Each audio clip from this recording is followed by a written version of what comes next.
Hello student, आप सब कैसे हैं। उम्मीद है आप लोग अच्छे होंगे। तो आज हम हमारे प्राकृतिक संसाधन लेसन 2 ईवीएस के अंतर्गत प्राकृतिक संसाधन पढ़ेंगे। इसमें हम देखेंगे कि हमारे प्राकृतिक संसाधन क्या है और इनका हम किस प्रकार से उपयोग करते हैं। तो जो लोग चैनल पर नए हैं वो लोग चैनल को सब्सक्राइब कर लीजिए और साथ में बेल आइकन भी दबा दीजिए, और कमेंट लाइक शेयर तो आप कर ही देते हो। तो हम शुरू करते हैं, लेकिन उसके पहले आपको बता दें कि जो लोग यूपी टीईटी की तैयारी कर रहे हैं उनके लिए बहुत ही महत्वपूर्ण वीडियो होने वाली है, क्योंकि यहाँ से आपके कुछ प्रश्न पिछले बार के आप जो उठा के देखेंगे पेपर, तो उस यहाँ से कई बार प्रश्न बने हैं। तो उनके लिए भी ये बहुत ही महत्वपूर्ण वीडियो होने वाला है, बहुत ही महत्वपूर्ण सेशन है। तो आप लोग इस वीडियो को पूरा देखिएगा शुरू से अंत तक। तो देखिए, हमारे जो प्राकृतिक संसाधन हैं वो क्या है, इसी के बारे में इस लेसन में दिया हुआ है, जिसको पढ़ना है। हमारे आसपास स्थित हर वह वस्तु जिसका प्रयोग हम अपनी विभिन्न आवश्यकताओं के लिए करते हैं, जिसका प्रयोग क्या करते हैं हम अपनी विभिन्न आवश्यकताओं के लिए करते हैं, वह क्या कहलाती है, प्राकृतिक संसाधन कहलाती है। उदाहरण के लिए, जब हमें प्यास लगती है तो हम क्या पीते हैं, पानी पीते हैं, और पानी पी करके हम अपनी प्यास को बुझाते हैं। पानी या जल एक ही बात हुई है। ये क्या है, ये प्राकृतिक संसाधन है, जिसका उपयोग हम अपनी प्यास बुझाने के साथ साथ क्या नहाने में भी करते हैं, कपड़ा धुलने में करते हैं, सिंचाई में करते हैं। इसके अलावा अन्य कार्यों के लिए भी हम इसका उपयोग करते हैं। अब पेड़ पौधे जो होते हैं, वो वनस्पतियाँ भी एक प्राकृतिक संसाधन है, जो हमारी विभिन्न आवश्यकताएं जैसे कि भोजन, आवास, कपड़ा आदि को पूरा करती हैं। इसी तरह भूमि हमें कृषि हेतु उपजाऊ मिट्टी प्रदान करती है, तथा तेल, कोयला और गैस यातायात और उद्योगों के ईंधन के रूप में भी प्रयोग किए जाते हैं। जो वस्तुएं हमें प्रकृति से प्राप्त होती हैं तथा जिनमें हम किसी प्रकार का परिवर्तन नहीं कर सकते, वही क्या कहलाती हैं, प्राकृतिक संसाधन कहलाती हैं। कहने का मतलब कि जो वस्तुएं हमने नहीं बनाया है, बल्कि हमें जो है उपहार स्वरूप प्रकृति से मिली है, वही क्या कहलाती है, प्राकृतिक संसाधन कहलाती हैं, जिनमें हम किसी प्रकार का कोई बदलाव या परिवर्तन नहीं कर सकते हैं, और यह जो प्रकृति के द्वारा जो है एक जैसी ही उत्पन्न होती हैं। हम उनका उसी रूप में उपयोग कर सकते हैं। जैसे मान लीजिए थोड़ी देर के लिए हवा है, तो क्या हम हवा को बदल सकते हैं। जल है, सौर है, ऊर्जा है, मिट्टी है, ये सब क्या है, ये प्राकृतिक संसाधन है। ये जिस रूप में है उसका हम उसी रूप में इस्तेमाल कर सकते हैं, उसी रूप में रहेगा, इसमें हम कोई परिवर्तन नहीं कर सकते हैं। स्पष्ट है कि ऐसे संसाधन जिनको बनाने में मनुष्य का कोई योगदान नहीं होता है, अर्थात ये संसाधन हमें प्रकृति द्वारा निःशुल्क प्राप्त होते हैं, वही क्या कहलाते हैं, प्राकृतिक संसाधन कहलाते हैं। फिर आते हैं कि मनुष्य की प्रगति और विकास का अस्तित्व प्राकृतिक संसाधनों पर ही निर्भर करता है। मनुष्य की जो प्रगति है, मनुष्य का जो विकास है, वो प्राकृतिक संसाधनों पर ही निर्भर करता है। प्राकृतिक पर्यावरण के अंतर्गत उपलब्ध संसाधनों जैसे हवा, मिट्टी, सौर ऊर्जा, पेड़ पौधे आदि का उपयोग करके हम अपनी विभिन्न आवश्यकताओं की पूर्ति करते हैं। जैसे कि हम अपने दैनिक जीवन में अनेक प्राकृतिक संसाधनों का प्रयोग करते हैं। इनमें से कुछ ऐसे हैं जिसके बिना हमारा जीवन संभव ही नहीं है, जैसे कि हवा है, जल है, पेड़ है, पौधे हैं। इसके अलावा कुछ प्राकृतिक संसाधन ऐसे भी हैं जो हमारे जीवन को आसान और सुखमय बनाते हैं, वह हमारी सहायता करते हैं। जैसे खनिज पदार्थ, पेट्रोल, डीजल, कोयला, ये सब क्या है, ये हमारे जीवन को सुखमय प्रदान करते हैं। क्योंकि पेट्रोल डीजल से हमारी मोटर वाहन चलते हैं, कोयला से हमें जो है विद्युत या अन्य कार्यों में एनर्जी प्राप्त होती है, तो ये हमारे लिए क्या है, सुखमय और हमारे जीवन को आसान बनाते हैं। प्राकृतिक संसाधन हमें प्रकृति द्वारा दिए गए उपहार है, जो हमारे लिए बहुत ही जरूरी और बहुत ही आवश्यक होते हैं। अब हम प्राकृतिक संसाधनों के वर्गीकरण के बारे में देखें, तो प्राकृतिक संसाधनों का जो वर्गीकरण है वो कुछ इस प्रकार से करते हैं। देखिए, प्राकृतिक संसाधन को हम दो भागों में बांट के पढ़ते हैं। पहला है जैविक, दूसरा है अजैविक। जैविक संसाधन के अंतर्गत जैविक को भी हम दो भागों में बांट के पढ़ते हैं। पहला जंतु, दूसरा है वनस्पति। और अजैविक संसाधन को हम दो भागों में बांट सकते हैं। पहला है नवीकरणीय या नव्यकरणीय, दूसरा है अनव्यकरणीय। अब फिर आते हैं नव्यकरणीय संसाधन। और नव्यकरणीय संसाधन क्या है, जैसे वायु है, जल है, मिट्टी है और सौर ऊर्जा है। ये सब क्या है, हमारे नव्यकरणीय संसाधन हैं। अनव्यकरणीय संसाधन क्या है? जैसे खनिज है, जीवाश्म ईंधन है। तो ये इस प्रकार से हम इसको पढ़ते हैं। फिर आगे देखते हैं। ये देखिए यहाँ सूर्य है, सूर्य की रोशनी है, ये पूरा बैकग्राउंड बना दिया हूँ। अच्छा, सूर्य क्या है? बहुत ही महत्वपूर्ण है। पृथ्वी के समस्त जीवन का आधार क्या है? सूर्य ही है।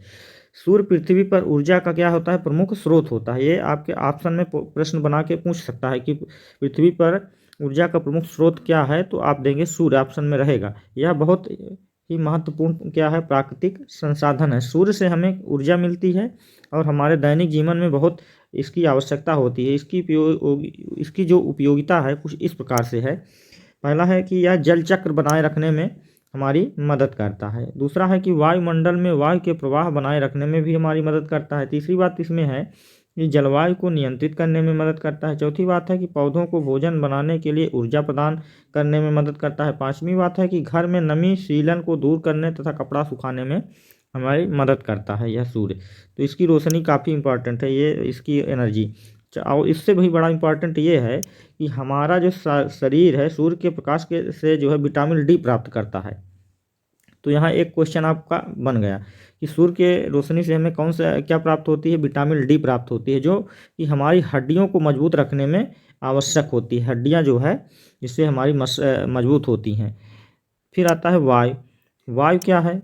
आप जानते हैं कि पृथ्वी के चारों ओर क्या है? वायु का एक घेरा है। इसे हम देख नहीं सकते हैं, स्वाभाविक सी बात है। वायु जब चलती है तो क्या हम देख पाते हैं? उसे सिर्फ महसूस करते हैं, केवल अनुभव कर सकते हैं। वायु हर समय हमारे चारों ओर रहती है। वायु हमारे लिए एक अत्यंत आवश्यक है। जैसे भोजन और जल के बिना हम क्या है कुछ समय तक जीवित रह सकते हैं, परंतु वायु के बिना हम जीवित नहीं रह सकते हैं। वायु हमारे लिए जीवन का एक महत्वपूर्ण अंग है, महत्वपूर्ण भाग है। अब जल के बारे में देख लेते हैं। तो जल क्या है? जल ही जीवन कहा गया है, अर्थात पानी के बिना हमारा जीवन क्या है? संभव नहीं है। उसके बिना हम अपने जीवन की कल्पना नहीं कर सकते हैं। हमारे शरीर का लगभग 70% भाग, कितना? 70% भाग जल का होता है।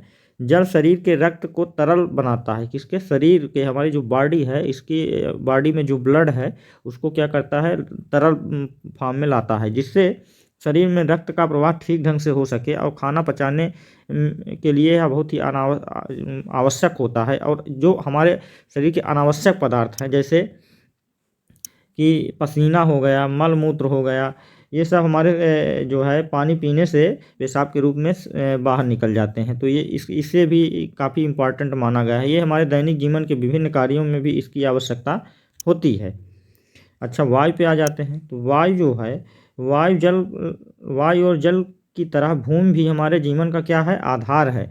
भूमि ही है जो हमें फल, अन्न, सब्जियां, औषधियां, इमारती लकड़ियां प्रदान करने और वृक्षों को जीवन का आधार देती हैं। भूमि ही है जो जिससे हमें खनिज की प्राप्ति होती है एवं खेती होती है।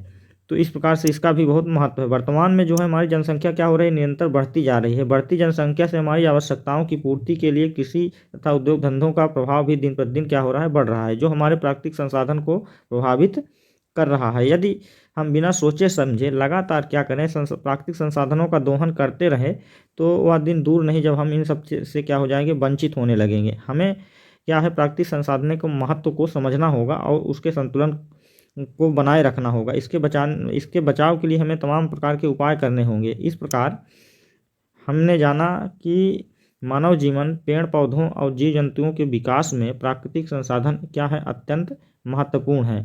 सभी एक दूसरे पर निर्भर करते हैं, लेकिन ये तभी हमारे लिए लाभकारी होंगे जब हम इनके संरक्षण के लिए निरंतर जागरूक और उचित उपाय करते रहेंगे। तो ये आपका लेसन 2 का ये पूरा था। अब लेसन 2 के जो अभ्यास प्रश्न हैं उनको देख लेते हैं। तो पहला है का में कि प्राकृतिक संसाधन कौन कौन से हैं, वे हमारे लिए किस प्रकार उपयोगी हैं। दूसरा है कि दैनिक जीवन में जल की क्या उपयोगिता है, जल के दुरुपयोग को रोकने के उपाय बताइए। तीसरा है कि भूमि से प्राप्त होने वाले किन्हीं 5 पदार्थों के नाम लिखिए। सौर ऊर्जा हमारे जीवन के लिए क्यों आवश्यक है, और फिर वायु का जीवन में क्या महत्व है। तो ये प्रश्न जो हमने अभी लेसन पढ़ाया, वहाँ से आप इसका आंसर निकाल सकते हैं। इसलिए वीडियो लंबी हो जाएगी, तो इसलिए शॉर्ट में करा रहा हूँ थोड़ा सा। फिर सही और सही का मिलान करना है। वायु है, जल है, भूमि है और सूर्य का प्रकाश है। तो देखिए वायु क्या है? वायु में क्या होती है, ऑक्सीजन होता है। जल में क्या होता है, जल हमसे हमारे शरीर का जो 70% भाग किससे बना है, जल से बना है। फिर भूमि जो है, तो भूमि के आप सामने जो है खनिज पदार्थों का भंडार होता है। और सूर्य का प्रकाश जो है, तो सूर्य के जो प्रकाश है, इससे हमें क्या प्राप्त होती है, विटामिन डी की प्राप्ति होती है।